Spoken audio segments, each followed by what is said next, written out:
Hello. I think that I'm live. Let me know if you can see me.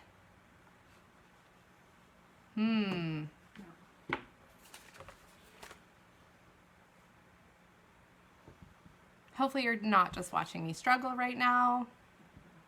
Oh, I think I'm popping up here.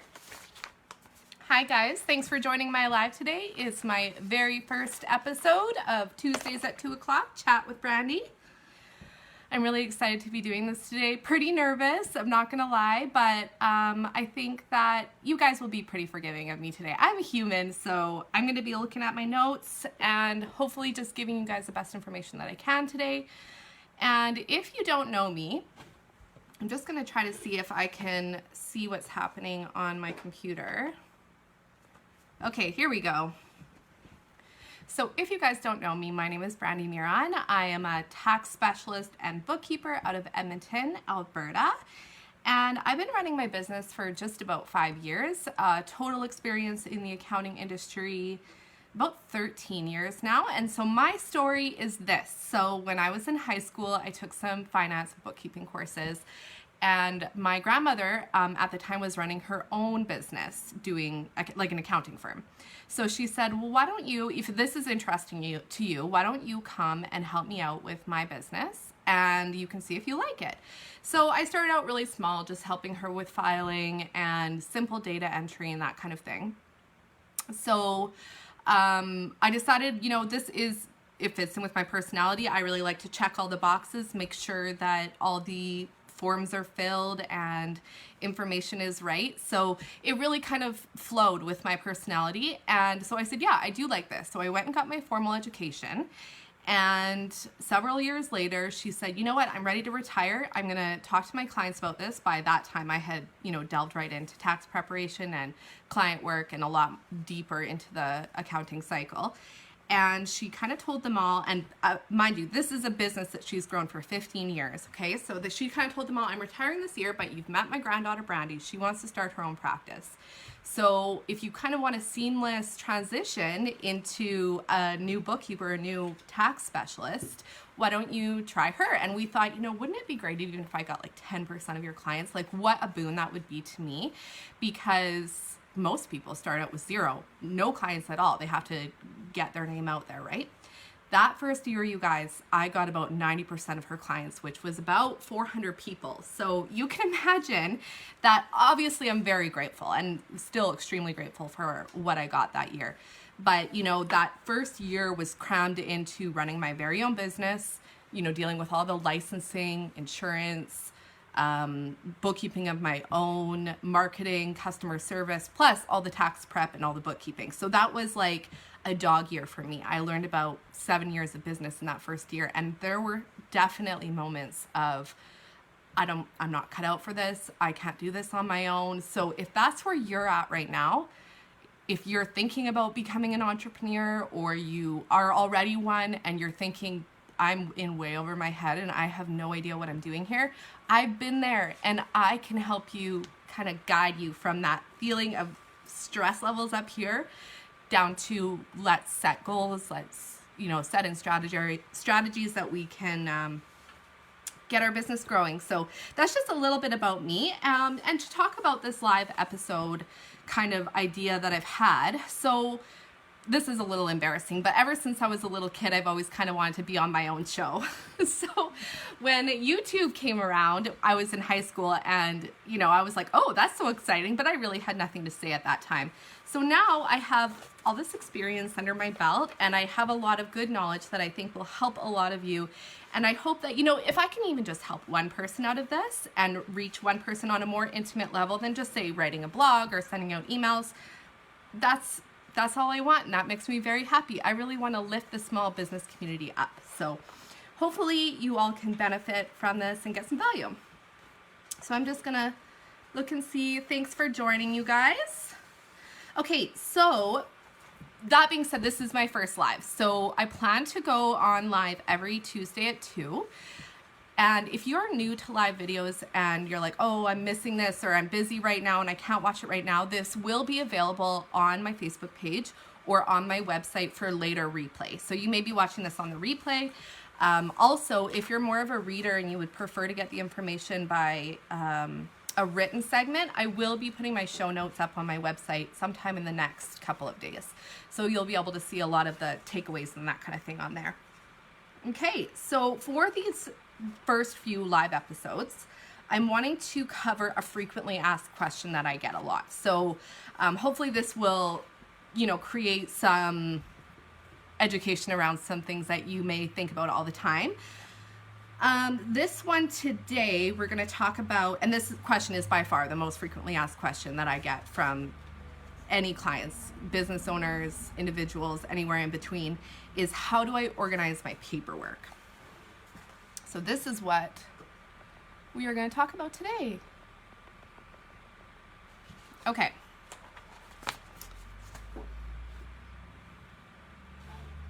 Hi guys, I see you too. Thanks for joining.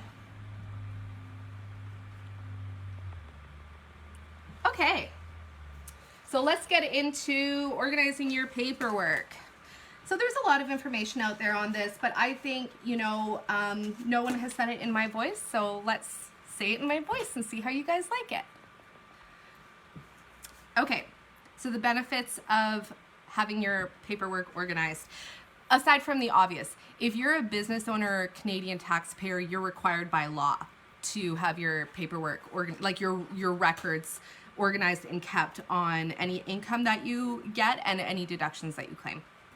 So beyond that, there's huge benefits in having your important documents organized in an efficient manner. First one is stress relief. So we already kind of touched on this, but I've had so many people come to me and say, like, Brandy, I'm losing sleep at night. I am not running my business efficiently. I'm not being a good partner at home, a good parent, because I'm so stressed out about the state of my bookkeeping in my business. So there is a huge amount of anxiety relief that can come from being in control of your files. So we will go through some ways that you can get this stuff in order without feeling like your life is spinning out of control. I promise. Honestly, it's probably not going to be fun, but it's necessary, okay?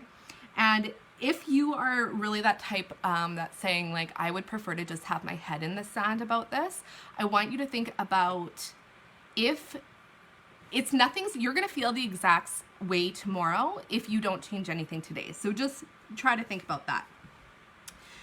The second benefit is having your records organized is the first step in proper bookkeeping. So proper bookkeeping is really paramount to increasing your profitability in your business, because if you don't have the data that you need, you cannot set goals, you cannot set strategies in place to increase your profits or reduce your expenses or really see what's happening. So again, we need to start off on having our receipts organized, having our invoices organized in an efficient and accessible manner first, okay?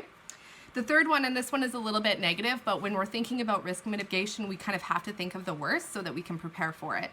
So if you have dusty little piles of receipts all over your house, or maybe kept in your glove box or something like that, and something happens, there's a fire or your car is stolen or something along those lines, those receipts are gone, which is a huge concern. And believe me, when Canada Revenue Agency, like, they will say they don't care. If you don't have it, you're not claiming that deduction. So again, being able to protect that and being able to put that in a safe spot is a huge benefit to you. Okay, so we have talked about benefits and the reasons why this should be important to you. We're also, okay, so we're going to get into some methods that I recommend next. So these are really going to depend on the amount of paper that you have, and even the type of business that you have, or whether you're a business or a family, and also what will work best for you. But no matter what you choose, I want you to follow 2 rules. Okay, can you see that? So the rules are, the first one is it needs to be easy to maintain. So your system needs to work around your life. Don't try to make your life work around the system, because you're much more likely to stick to the method that is easy for you to maintain. Okay, so that's going to be the front one, the top one. And I'll get into some more tips about how to make it easy for you later. Okay, and the second one is that it's going to be easy to access. So your system should be easily accessible to either you, your family, or your work team members for when those documents are required. but we also want to keep them protected. So if you're like, well, Brandy, the most accessible place is on my kitchen counter. Well, that's not an appropriate place to have them. So we want to have them protected, but we also want to have them easy to access. So not in the rafters in your garage or in your storage unit, unless they're really old documents and you don't feel like you're going to need to access them. Okay. The third unspoken rule is to have fun. And I'm just kidding, because this isn't fun at all, but it is necessary. So even if you're not having fun, do it.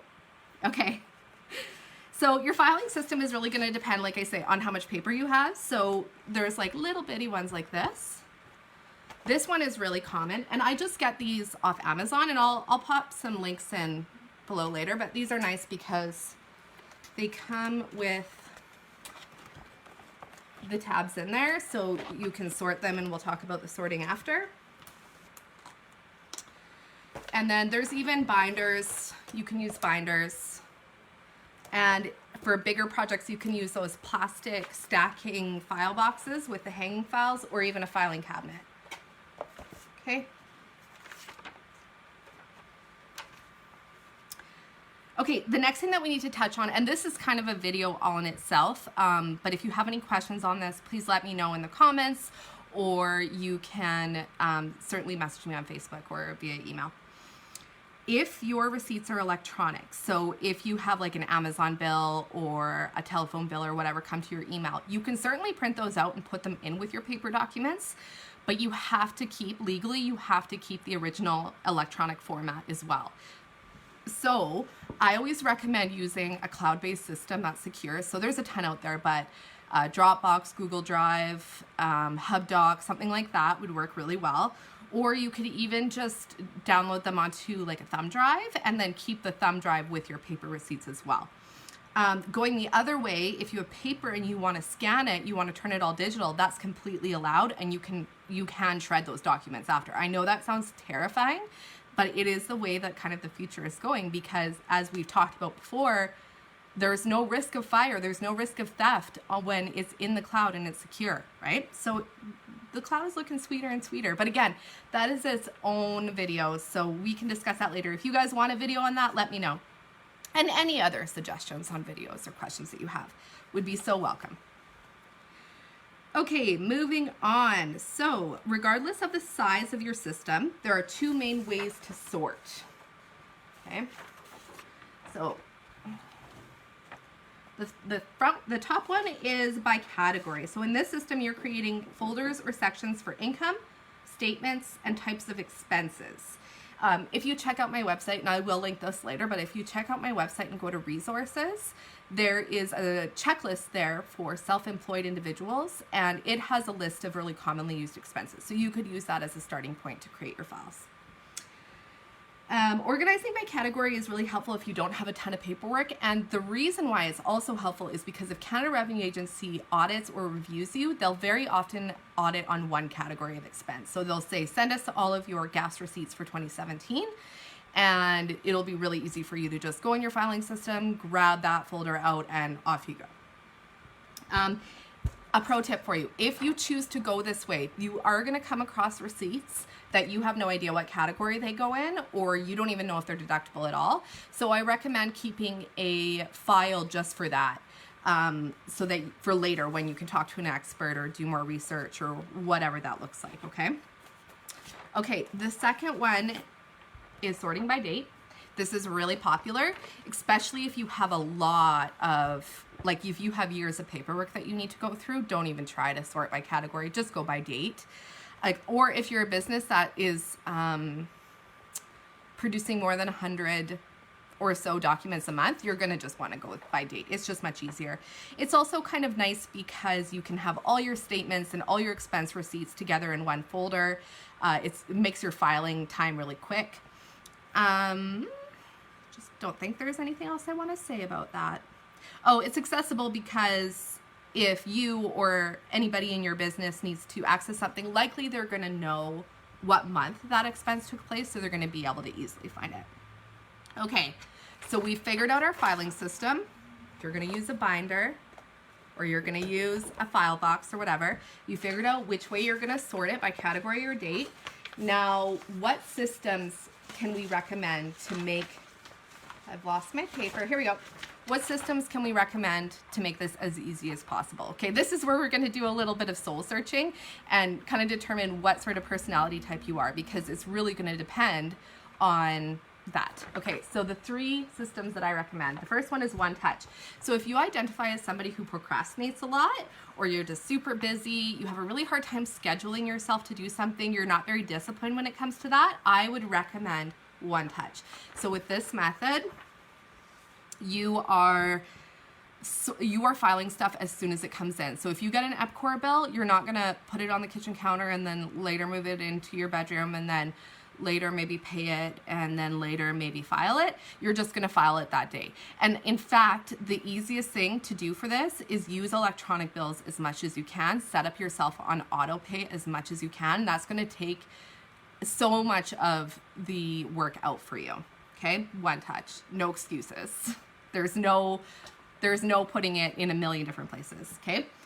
The second one, which is scheduled, this is the method that I prefer. I'm quite a disciplined kind of A-type personality, so if that is you, you will like this. So this one involves temporary filing systems. So I would say start out scheduling yourself to do filing once per week. If after a few weeks you realize, you know what, I'm really not generating enough paperwork to warrant this weekly, you can switch to monthly, but I want you to start with weekly. So you'll carve out kind of an hour a week. So you'll say Fridays, 9 a.m. to 10 a.m., I'm filing. So you're gonna have up to 4 temporary filing places, and you're gonna actually have a distinct filing place. So you're gonna have like an envelope or a basket of some kind in each of these places. The first one's gonna be your home or your office, wherever you get most of your mail. The second one's gonna be your email, which you can just leave it in your inbox until you are ready to file it. The third one will be your vehicle. So that will be all your on the go receipts, your gas receipts and that kind of stuff. And then on your person. So if you're a lady, I suggest putting a Ziploc or an envelope in your purse. Or if you have like a planner that you carry around everywhere, these can be really awesome to clip your receipts to. If you're a man, dedicate a wallet, pocket in your wallet, or if you have a briefcase. And again, it really shouldn't be getting overloaded because this is a weekly endeavor that you're doing. So you have your 4 temporary places, then on your filing day, so let's say Friday, if that's what that looks like, you're gonna clean out each temporary spot and file it away in your permanent location, okay? So that's a method that I use and I like it. The third option is the super easy solution, and this involves outsourcing. So if you're like, you know what, Brandy, I'm spending so much time working my own business. I'm making my products, I'm out there marketing, I'm meeting with people, I'm doing customer service. I don't have time for filing. I got you. I'm here for you, or anybody else, right? So with that system, all it would involve is you sticking everything from that month into an envelope. Your bookkeeper would come and pick it up once a month and do what I call a shoebox service. Very often it ends up in a shoebox. So I take your shoebox and I file it accordingly and do all the bookkeeping on it and give you your statement in the end. And it's the easiest way to go, but it's certainly not for everybody, but I want to put that option out there for you. Okay, so for those of you that are drowning in paperwork, I'm going to throw you a life preserver right now. So like I kind of touched on earlier, I don't want you to try to mess around with sorting by category if you've got years or even just 1 year of paper to go through. Just sort it by date. It's way easier, way quicker. So what you're going to do is clean off your kitchen table, clean off a section of your floor, and you're going to break it down first of all by year. So if you've got several years of paper that we need to deal with, you're going to break it, 16, 17, 18, and then you're going to break each of those piles down further by month. So you're just chipping away, you're creating smaller and smaller piles, and then filing them accordingly, okay? So I promise you, it's not going to be easy and it's probably not going to be fun, but when you get through it, you're going to feel 1,000 pounds lighter. And don't be afraid to reach out for help. You don't need to be embarrassed. I see stuff like this all the time. I'm so willing to help, and I can't speak for everyone, but most bookkeepers are so willing to help. And trust me, I'm sure I've seen worse. And even if I haven't, it doesn't matter. I want to help you. Again, I want to help you get from here, stress, down to here. Okay, let's talk about shredding, because a lot of times when we're going through old bits of paperwork, there's so much that can be getting rid of, but there are certain things that I don't want you to get rid of. So anything where you filed in the past 7 years. So not just necessarily in the past 7 years. If you filed your 2013 and 2016, for example, you're not going to shred those documents until 7 years after 2016. So 7 years after you filed, okay? Then anything that is connected to an asset that you still own or have sold in the past 7 years. So for example, you sold your rental house 2 years ago. Well, I still want you to keep that information from the sale and from the purchase for 7 years from that time. Or if you have a car that you still own, the car maintenance on it from 10 years ago, that may still be useful when you sell that car, so you may as well hold on to it. Also, of course, life insurance policies, wills, marriage certificates, birth certificates, things like that are really important to hold on to. You don't want to shred that. However, your telephone bills from 1995 can be shredded. Shred those, okay? Okay, so just quick recap. We are talking 2 rules. Number 1, easy to maintain. Number 2, easy to access. Doesn't have to be Pinterest worthy. Doesn't have to cost a lot to do. Should be easy to maintain and easy to access. Okay, we sort by category or we sort by date. And you can also sort kind of by both. Like if you sort by category, you can always have each file be in chronological order, newest to oldest or vice versa. And then by date, you can even lump all your gas receipts and statements together, even in that folder, right? So there's always ways to drill down the organization. I'm a little obsessive when it's a bit of a control issue. And then your systems that I suggest. So One Touch, scheduled, and of course, super easy. Okay, so that wraps up the information that I want to give you today. If you have any questions or if you have any suggestions for future videos, I would love to hear from you. So please comment. Even if you're on the replay, I will see it later. And again, I will be putting up links to some of the items that I talked about in the comments below later, and the show notes will be on my website. So Tuesdays at 2, next week, same place, same time. I haven't fully decided what we're going to talk about next week, but I think I will be announcing it on Monday. So stay tuned for that, and I hope you have a wonderful week. Bye!